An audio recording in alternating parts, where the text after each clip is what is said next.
పంపించాలని చెప్పేసి వాళ్ళు పడుతున్నటువంటి తండ్రులు నానా గోసలు చూడలేక చాలా ఇబ్బంది పడతాం అధ్యక్ష. ఎందుకంటే గిరిజన పిల్లలు వాళ్ళు చదువుకోవాలని చెప్పేసి అప్పుడు పెట్టినటువంటి బౌద్ధమైన స్కీమ్ ఇది. అంత మంచి స్కీమ్ను కంటిన్యూ చేయలేక వాళ్ళ ఇబ్బందులు, వాళ్ళు విదేశాల్లో ఇక్కడ రాష్ట్రంలో కానీ మన ప్రాంతాల్లో ఎక్కడైనా కానీ డబ్బులు దొరుకుతాయి అధ్యక్ష. కానీ విదేశాల్లో ఎక్కడి నుంచి చేస్తారన్న అధ్యక్ష, వాళ్ళు రాత్రి పగలు ఫోన్లు చేస్తూ ఉన్నారు. మీరైనా మాట్లాడండి, ప్రభుత్వాన్ని మీరైనా మాట్లాడండి, ఖచ్చితంగా మాకు డబ్బులు అందించాలని చెప్పేసి వాళ్ళు చేస్తారు. ఎందుకంటే వాళ్ళు చదివినా కానీ వాళ్ళకు సర్టిఫికేట్ కూడా వస్తలేరు. ముఖ్యంగా అయితే వారితో పాటు చాలా ఇబ్బంది పడుతున్నారు కాబట్టి వాళ్ళకు న్యాయం చేయాలి. ప్రభుత్వాన్ని కూడా మేము వినవించుకుంటున్నాం. ఖచ్చితంగా ఏదైతే గిరిజన పిల్లలు ఏదైతే వాళ్ళు చదువుకుంటున్నారో వాళ్ళకు స్కాలర్షిప్లు చెల్లించాలి. ఇంకా ముందు కూడా ఎంతమందిని మనము స్కాలర్షిప్లు, ఇంకా ఎంతమందిని మనం చదువుకు పంపిస్తూ ఉన్నాం, ఎంతమంది గిరిజన శాఖ తరపున ఎంతమందిని మనము పంపిస్తా ఉన్నాం, అవి కూడా క్లియర్గా చెప్పాలని చెప్పేసి కూడా ఈ సందర్భంగా తెలియజేసుకుంటూ, అదేవిధంగా స్కాలర్షిప్ వస్తే ఇంకా వేరే విధంగా కూడా మన రాష్ట్రంలో కూడా చాలామందికి డిగ్రీ పిల్లలు కానీ ఇంటర్మీడియట్ పిల్లలకు కూడా స్కాలర్షిప్లు వస్తలేవు. అలా యజమానాలు కూడా వాళ్ళకి సర్టిఫికెట్లు కూడా ఇస్తలేరు. చదువు పూర్తయినా కానీ వాళ్ళకు కూడా సర్టిఫికెట్లు ఇస్తలేరు అధ్యక్ష. కాబట్టి దీని మీద మీరు ప్రత్యేకంగా చొరవ తీసుకొని యొక్క పరిష్కారాన్ని చూపాలని చెప్పేసి కోరుతా ఉన్నాం అధ్యక్ష. Thank you. గౌరవ సభ్యులు బిలాల గారు. थैंक यू स्पीकर साहब.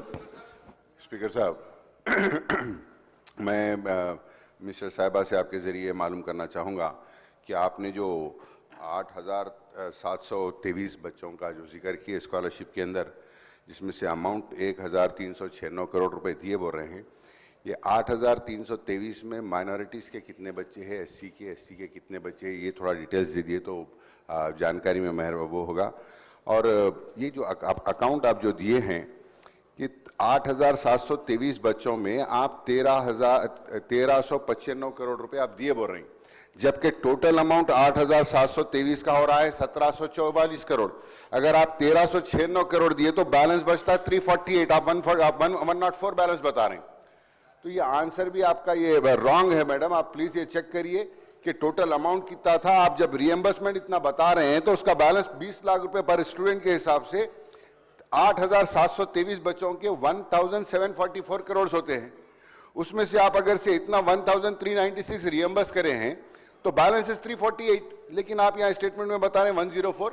ये आप थोड़ा क्लैरिफिकेशन दीजिए मैडम. और प्लीज़ ये डिटेल्स इसके अंदर कोसे बच्चे कितने हैं ये भी आप डिटेल फराहम करेंगे तो सहूलत होगी. गौरव मंत्री అధ్యక్ష,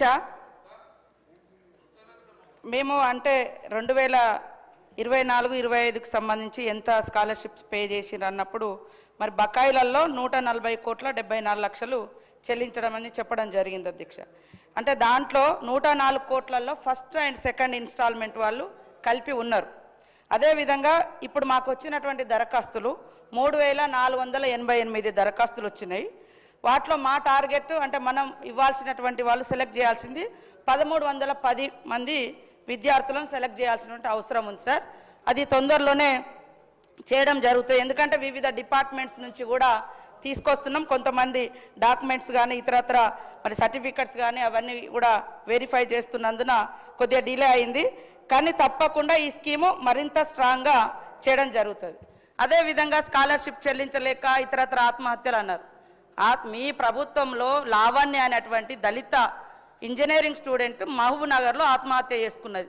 తల్లిదండ్రులకు వీడియో కూడా పెట్టింది, నేను ఉన్నత చదువులు చదువుకోవడానికి నాకు డబ్బులు లేక అని.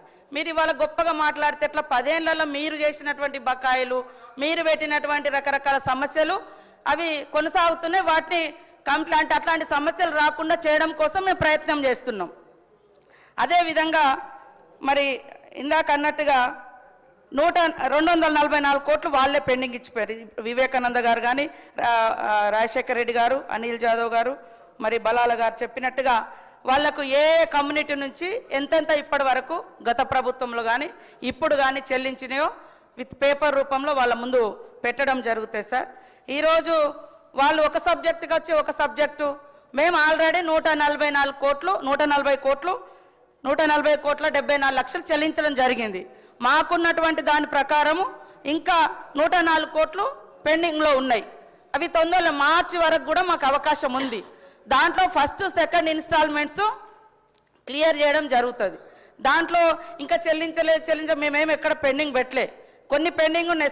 ఫీజు రియంబర్స్మెంట్ మీరు ఇచ్చిపోయినాయి 4,500 కోట్ల దాకా పెండింగ్ ఉన్నాయి. ఇవాళ మమ్మల్ని అంటే ఎట్లా? మీరు ఇచ్చినటువంటి ఆర్థిక వ్యవస్థ మరి ఇబ్బందికరమైనటువంటి పరిస్థితి ఉంది, అయినా కూడా చెల్లించే కార్యక్రమంలో ఉన్నాము. అది అర్థం చేసుకోకుండా ఇంకేదో డైవర్ట్ చేయడము. ఇవాళ ఆటోలది, ఊబర్లు, బైకులు మీ తెలంగాణ భవన్లో మీరు ఓపెన్ చేసిరు అంటే బస్సు బంద్ చేయాలా? ఎర్ర బస్సులు ఫ్రీగా పెట్టడం బంద్ చేయాలా మహిళలకు? అది కూడా చెప్పండి. ఆటోలకు మీరు 10 ఏళ్లలో ఏం చేసిర్రు? మీరు పెడితే ఓలా, ఊబర్, బైకు, మరి ఇవాళ ఏమి మెట్రో కూడా వచ్చినాక చాలా మందికి ఆటోలకు కూడా దెబ్బతిన్నది. అదేవిధంగా మీ ప్రగతి భవన్లో బైక్ డ్రాపింగ్ సర్వీసులు మరి ఇవన్నీ కూడా మీ హయాంలో జరిగినాయి. కాబట్టి ఇవాళ ఇక్కడున్నాక అప్పుడు ఒక మాట, అక్కడున్నప్పుడు ఒక మాట కాదు. మీరు 10 ఏళ్లలో ఆటో డ్రైవర్ల అభివృద్ధి కోసం, ఆర్థికంగా బలోపేతం కోసం ఏం చేసిర్రు? మేము తీసుకొచ్చింది ఒకటే, ఉచితంగా మహిళలకు బస్సు తీసుకొచ్చినాం. పేదింటి బిడ్డలు ఎక్కేటువంటి ఎర్ర బస్సులకు ఫ్రీగా పెట్టినాం. అది తప్ప? అరే మీరు ఎట్లా మాట్లాడినారు? మీరు దాంట్లో మాట్లాడారు కాబట్టే నేను చెప్పడం జరుగుతూ ఉంది అధ్యక్ష. ఖచ్చితంగా డీటెయిల్స్ ఇస్తాం. మా గవర్నమెంట్లో ఇందులో ఏం పెండింగ్ లేదు. సెలక్షన్ డిసెంబర్ ఎండింగ్ లోపు క్లియర్ చేస్తాము. వివిధ డాక్యుమెంటేషన్, అదేవిధంగా వివిధ శాఖల నుంచి ఈ అంబేద్కర్ గారి యొక్క ఓవర్సీస్ అనేది ఒక డిపార్ట్మెంట్తో లిమిటేషన్ లేదు. వివిధ ఎస్సీ, ఎస్టీ, బీసీ, బ్రాహ్మణ, ఇతర క్యాస్టులు కూడా ఉన్నారు కాబట్టి అవన్నీ కూడా తీసుకొస్తున్నారు. డిసెంబర్ ఎండింగ్ లోపు ఇవి క్లియర్ చేస్తాం.